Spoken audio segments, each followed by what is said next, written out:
이제 크리스마스가 되고 있는데 가지고 있는 성탄절의 이미지는 참 평화롭고 부드럽고 마음을 포근하게 해주는 그런 것입니다. 그래서 우리 가본 적이 있고 없고 그럴 수 있지만 베들레헴 풍경을 머릿속으로 그리고 거기 들판이 있고 목자들이 평화로운 밤에 양을 치고 있다가 천사를 만났어요. 그 다음에 마국간으로 달려가고 순하고 착한 소와 양들이 보는데 아기 예수를 만나고 또 동방박사가 오고 이런 것들이 우리에게 평화에 대해서 많은 이미지를 주고 마음에 어떤 느낌을 주어요. 아닌 게 아니라 예수님은 정말로 우리에게 평화를 주러 오셨습니다. 여러분, 무엇보다도 성탄절은 평화에 관한 날이 되는 것입니다. 그런데 우리가 다 알다시피 평화를 원하지만은 다 그렇게 받지를 못하죠. 날마다 우리가 뉴스를 봐서 아는 것처럼 온 세상이 혼란과 고난의 세상입니다. 어지럽고 다투고 지구상에 있는 모든 곳이 사람이 많이 있는 곳일수록 더 혼란스럽고 더 싸우고 어려운 일들이 있습니다. 가깝게 보면은 내가 살고 있는 나라 옛날부터 보면 항상 유례없는 혼돈이다, 혼란이다 이런 말도 듣고 향후 5년이 정말 중요합니다. 이런 말을 지금까지 계속 들어오는 것 같아요. 어렵고 사회가 혼란하고 그런데 더 중요한 것은 세상이 그럴 뿐만 아니라 내 마음에도 평화 없는 사람들이 정말 많이 있어요. 혼돈한 사람들, 싸우는 사람, 혼자 있는데도 괴로운 사람들이 많이 있습니다. 지금만 그런 것이 아니고 옛날에도 그랬어요. 21세기에만 그런 게 아니라 아주 옛날에 성경시대에 아브라함, 이삭, 야곱이 살던 시대에도 그랬습니다. 오죽하면 야곱이 애굽으로 간 다음에 바로 앞에 서서 말을 나누다가 자기 나이가 130살이 됐다고, 그러나 험악한 세월을 지냈다고 했어요. 지금보다 사람 수도 적었을 거고 사기를 쳐도 지금보다 조금 덜 쳤을 것 같은 그런 세대에서 느끼기는 험악한 세월을 지냈다고 말을 하고 있습니다. 이게 그들의 모습이고 상황입니다. 그런데 하나님께서 처음에 세상을 지으셨을 때는 그 지으신 모든 것을 보시기에 심히 좋았다고 말씀했습니다. 심히 좋았어요. 거기에는 평화가 있었고 우리가 인사할 때 쓰는 샬롬이 거기 있었고 질서가 있었고 모든 것이 조화로웠습니다. 아무튼 하나님 보시기에 심히 좋았어요. 아담은 하나님과 그래서 평화했고 또 사람과 평화했고 사람이라 봤자 자기 하나 더 있었지만 평화했고 또 다른 피조물들과도 평화했습니다. 조화가 있고 질서가 있었는데 이 하나님께서 주신 처음 만드신 좋은 평화가 창세기 3장에서 깨지는 것을 우리가 볼 수가 있어요.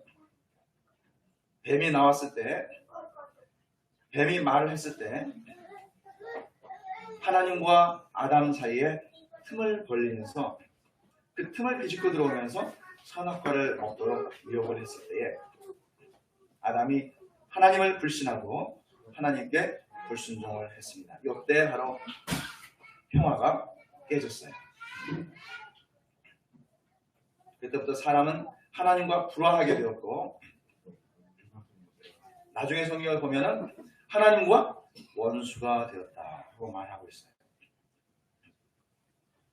물론 그때는 부부가 한 쌍이었지만 아담이 부부 관계도 어려워졌습니다. 하나님께서 말씀하실 때 하나님께 주신 저 여자가 문제를 일으켰다고 말을 했어요. 부부 관계가 어려워졌어요. 관계가 틀어졌어요. 조화가 깨졌어요.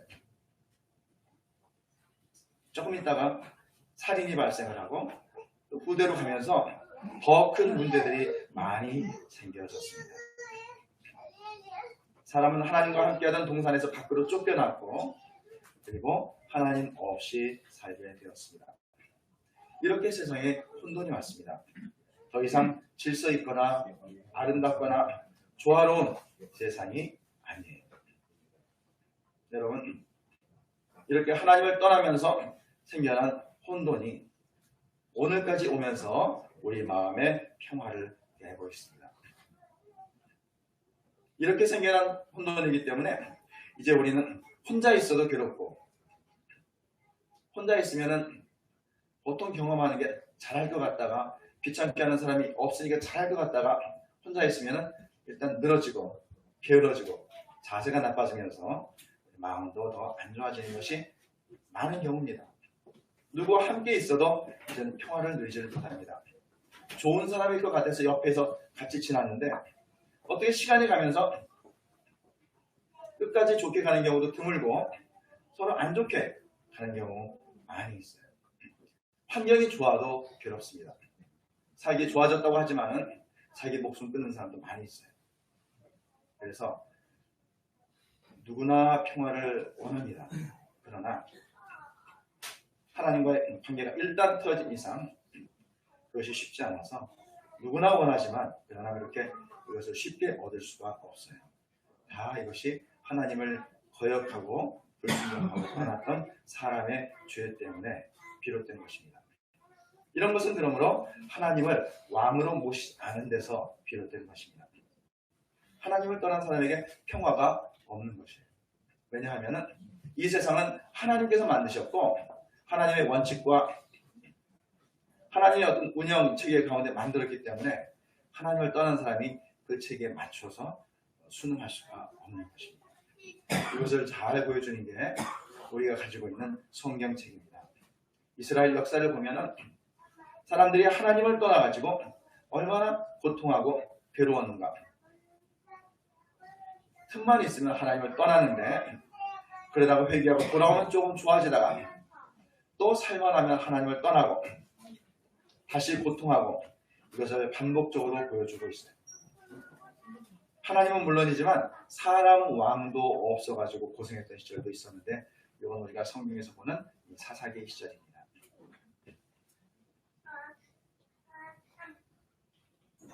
그런데 또 생각하면 성경뿐만 아니라 우리가 지금까지 살아온 시간들도 이것을 증명합니다.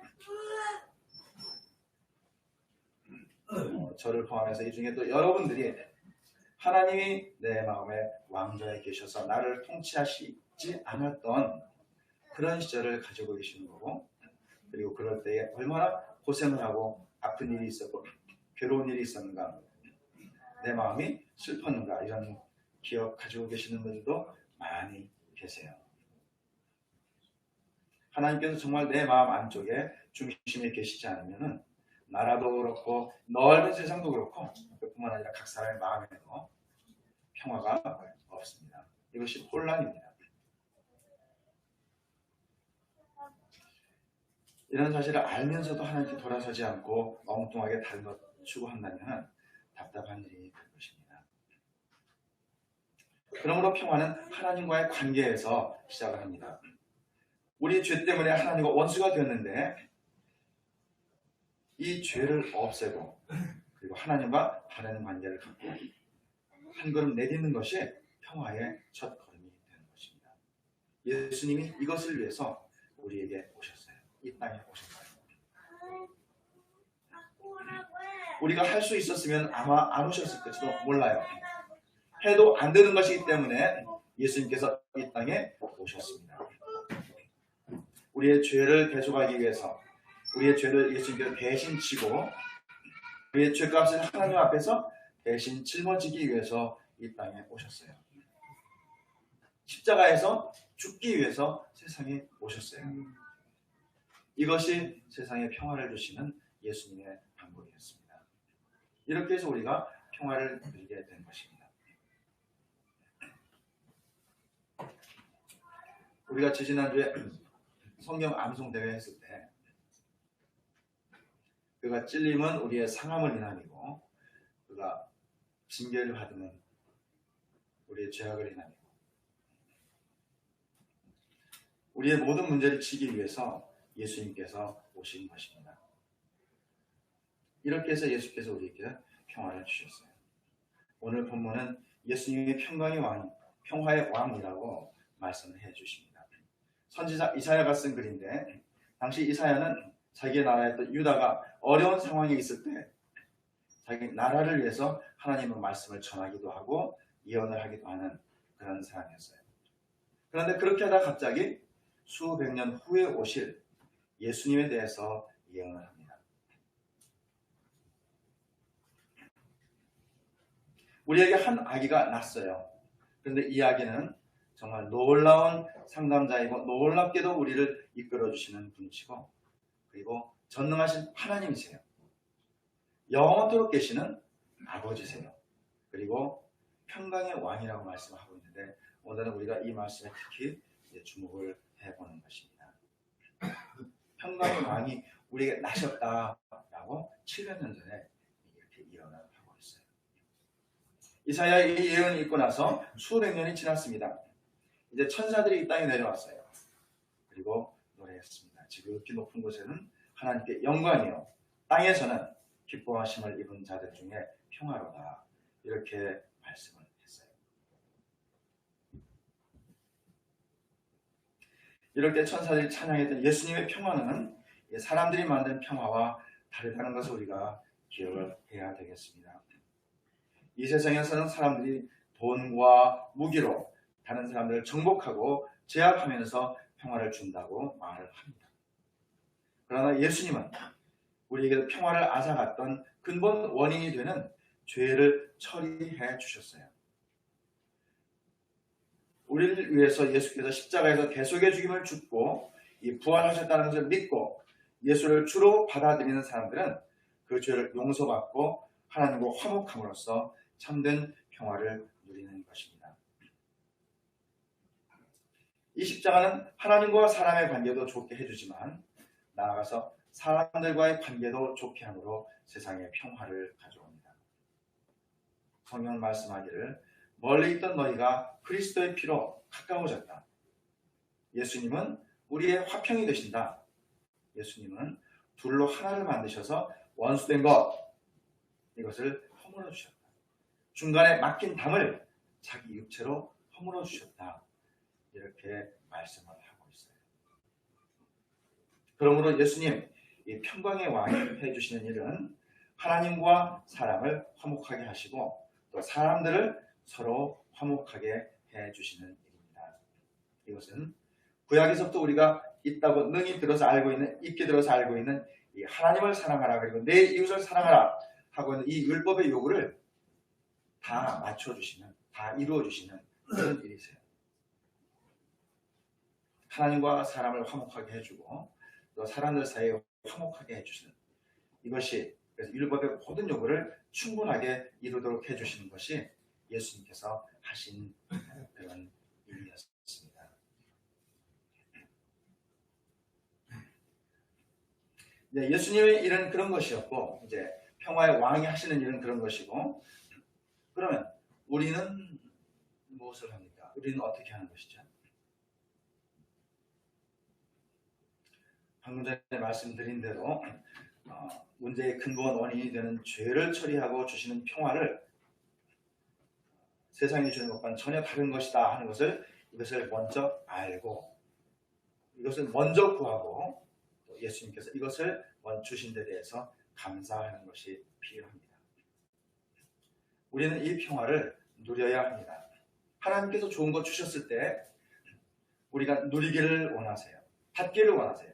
기쁜 마음으로 하나님께서 주신 것 가지고 평화롭고 즐겁기를 원하세요. 이 평화를 누려야 합니다. 그리고 이것을 누릴 뿐만 아니라 이것을 전해주는 것입니다. 평화의 왕이 나셨다는 소식을 천사들이 말을 했을 때 그냥 있지 않았어요. 목자들에게 알렸고 목자들이 또 전했고, 그러면서 뭐라고 말했습니까? 천사들이 이 복음은 평화의 왕이 나셨다고 하는 소식은 온 백성에게 미칠 큰 기쁨의 좋은 소식이라고 말해주었어요. 여러분, 예수님께서 오셨다는 것이, 이런 평화의 왕이 오셨다는 것이, 이것이 복음입니다. 이 소식은 한 사람이 듣고 죽을 때까지 가져가는 것이 아니라 온 백성에게 미칠 큰 기쁨의 좋은 소식, 이것이 되는 것입니다.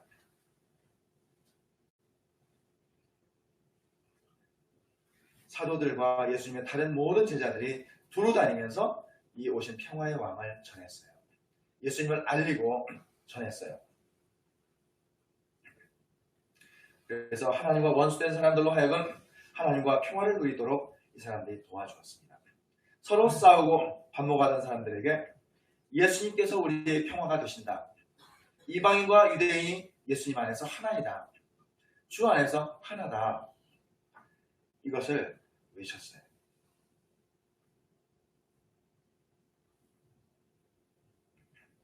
오늘도 우리들의 할 일이 이것입니다.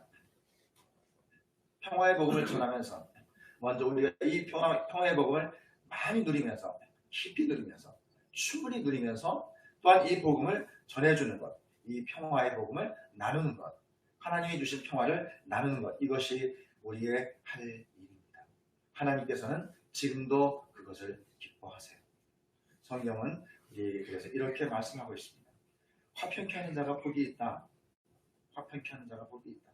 저희는 하나님의 아들이라고 일컬음을 받을 것이다. 우리 날마다 욕하면서 사는데 하나님의 아들이라고 일컬음을 받을 것이다. 얼마나 좋은 일이고 우리가 사모할 만한 그런 일입니다. 이번 성탄절에 다 예수님 기다리면서 우리도 하나님 주신 평화를 누리고 또 이 평화의 복음을 전해서 하나님의 아들로 불림 받으시기를 기원합니다. 기도하겠습니다.